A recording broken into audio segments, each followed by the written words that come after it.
So the first challenge in life is to take care of yourself. It is to survive.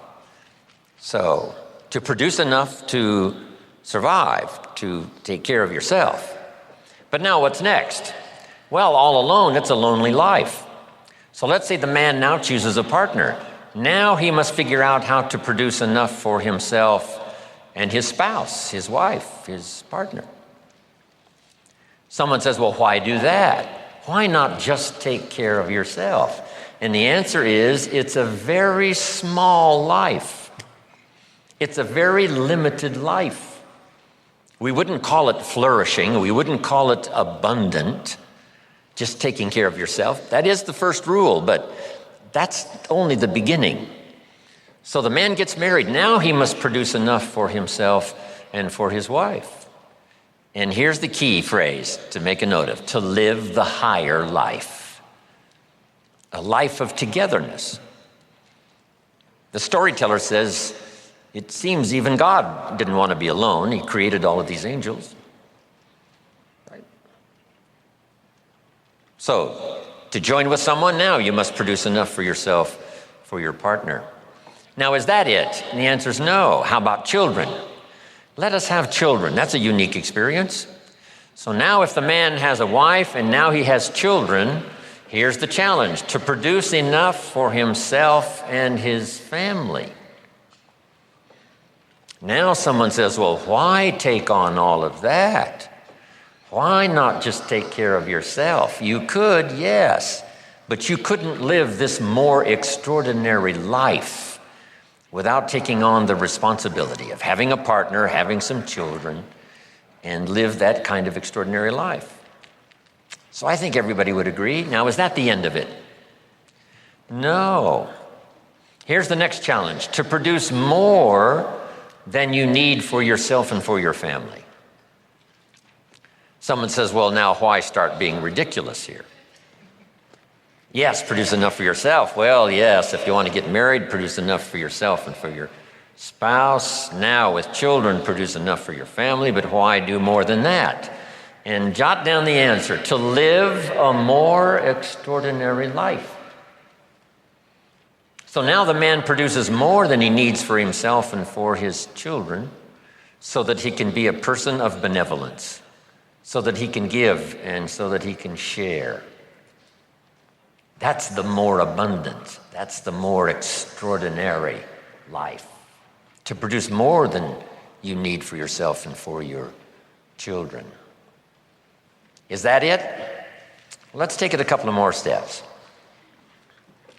How about producing much more than you need for yourself and for your family? Someone says, well, now you're off the scale. I mean, why work that hard? Why go that far? Why produce that much? Some would say, just take care of yourself. Some would say, just, get a partner and that's it, and then children and that's it. And be a bit benevolent and that's it. But why not go this next step and produce much more than you need for yourself and for your children? And when someone says, why do that? All of us know the answer, right? Why not? If you've got the talent and the skill and the opportunity, why not put all of that together and see if you couldn't produce much more than you need for yourself and for your family?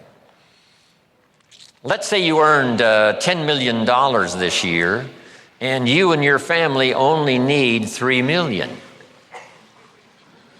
Which would probably cover most families, right? Some families are more expensive than others, as I discovered. But let's say 3 million would, cover a big, high percentage.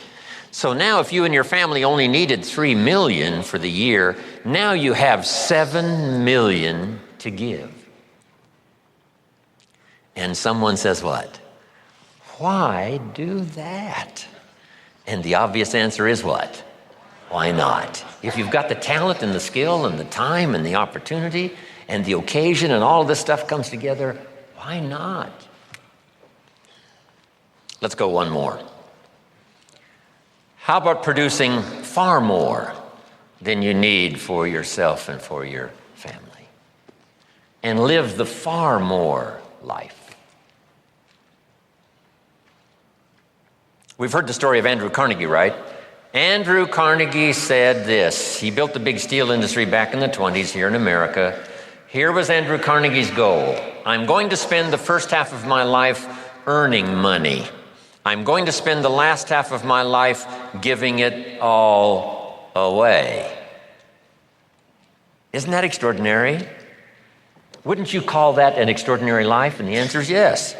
He got so excited by that goal that the first half of his life, he earned $400 million, which back then was a lot of money. I mean, now, right, it doesn't seem to be that much, but, maybe back then it would total $40 billion, like Bill Gates.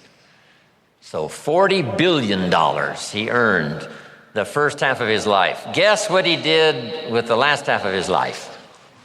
He gave it all away. And the big question is, why do that? And the answer is, why not? If you've got the opportunity to design and live an extraordinary life, why not do that? So here's what I want this weekend to be for you. Plenty of ideas to take home, chew on, digest, throw some away, refine some, accept some, do some, whatever. That's what this weekend is really for. To send you home with a whole new library of thoughts to ponder, ideas to try, disciplines to work out, some skills to learn. And if we do that and do it well this weekend, you will say, hey, it was certainly worth the time and the money to go to that weekend Jim Rohn seminar, Jim Rohn and Friends.